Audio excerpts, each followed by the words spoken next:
আসসালামু আলাইকুম। কোনো রকম ঝামেলা ছাড়াই সহজেই সমোচা বানিয়ে নিতে পারবেন এভাবে।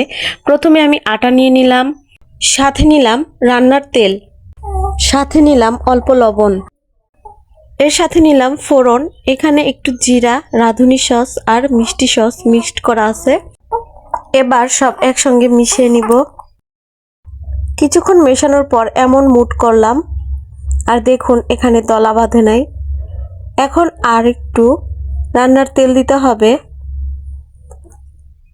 আর মিশিয়ে নিয়ে দেখতে হবে দলা বাঁধছে কিনা।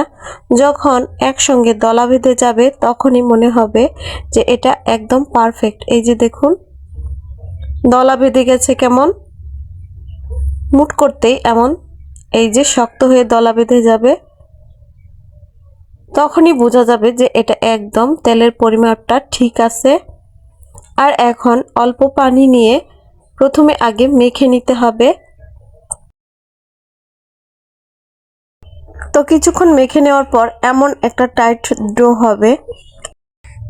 এখন ঢেকে রেখে এর জন্য একটি পুর বানিয়ে নিব।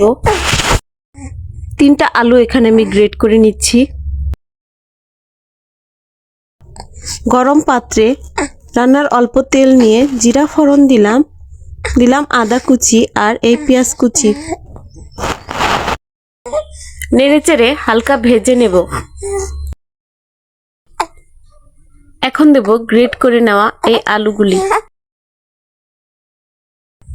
এখানে গুঁড়া মশলা দেব, হলুদ দিলাম সামান্য একটু লবণ, সামান্য একটু মরিচের গুঁড়ো, আর সাথে নিলাম একটু সামান্য ধনিয়ার গুঁড়ো, আর স্বাদে ম্যাজিক দিলাম এখানে, আর নিলাম গরম মশলার সামান্য একটু গুঁড়ো। এই মশলাগুলি নিয়ে এবার নেড়েচেড়ে সব একসঙ্গে কিছুক্ষণ ঢেকে আর কিছুক্ষণ খোলা রেখে ভেজে একটা পুর বানিয়ে নিব। হাফ সিদ্ধ আর ভেজে নিয়েছি। এখন দিব এই কাঁচামরিচ কুচি। এখন হালকা নেড়েচেড়ে বাটিতে উঠিয়ে নিব আর পুরটা আমি ঠান্ডা করে নেব। আর এখন ঝটপট এই সমোচাগুলি বানিয়ে নিব। সেজন্য প্রথমে এই মিশ্রণটা নিয়ে নিলাম। এতক্ষণ ঢেকে রাখার ফলে খুব সুন্দর সফট হয়ে গেছে। এখন নিয়ে কেটে নিব আর সমান সাইজে এভাবে আমি কেটে নিলাম। 4টি পিস করে নিলাম কেটে বড় বড়। এখন বাটিতে সব কয়টি রেখে ঢেকে রেখে একটি পিস নিয়ে এভাবে আমি আটাটাকে এমন করে আগে ময়ন করে নিতে হবে। তারপর এমন চ্যাপ্টা করে রুটি বানিয়ে নেব। অল্প উপরে আটা নিয়ে নিব আর বড় একটা পাতলা রুটি বানিয়ে নিব। অল্প সামান্য আটার সাথে একটু পানি নিয়ে এখানে আমি একটা আঠা বানিয়ে নিব। আর এখন আমি একটা বড় পাতলা রুটি বানিয়ে নেব। পাতলা আর বড় করে রুটিটা বেলে নিছি। এখন চোখের একটা আন্দাজে 4টি দাগ টেনে নিলাম। এখন ঠিক এইভাবে ভাঁজটা দিব। দেখুন এই যে এমন করে, আর এর ভিতরে পুরটা দিয়ে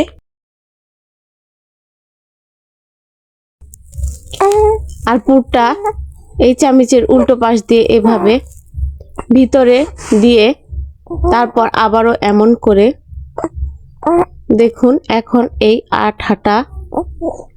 আটার মিশ্রণটা এভাবে লাগিয়ে ঠিক সমাচার আকারে বানিয়ে নেব। আর কোনাগুলোতে এভাবে আঠা লাগিয়ে নিব। ঠিক এমন করে ভাঁজটা দিব। আমি আরেকটা দেখিয়ে দিচ্ছি। আর এর ভিতরে পুরটা ভরে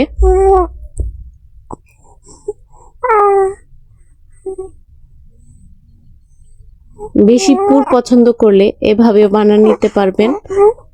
চামচের উল্টা দিকটা দিয়ে ভিতরে পুরটা ঢুকিয়ে ঠিক এমন করে ভাঁজটা করে আর এই আঠা দিয়ে আবারও লাগিয়ে দিব।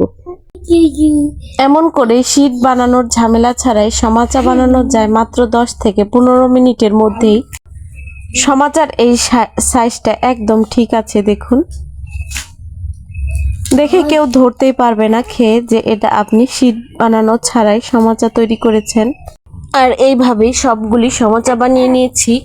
আর এখন আমি একে একে সবগুলি ভেজে নেব।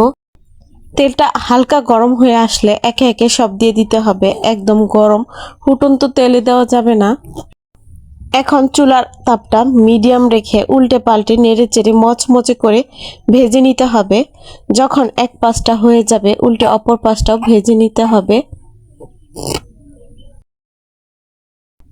আর চুলার তাপটা মিডিয়াম রেখে আমি ভেজে নিলাম উল্টে পাল্টে। এমন সুন্দর একটা ব্রাউন কালার এসে গেছে। এখনই উঠায় নিব। দেখেই মনে হচ্ছে যে দোকানের মচমচে সমাচা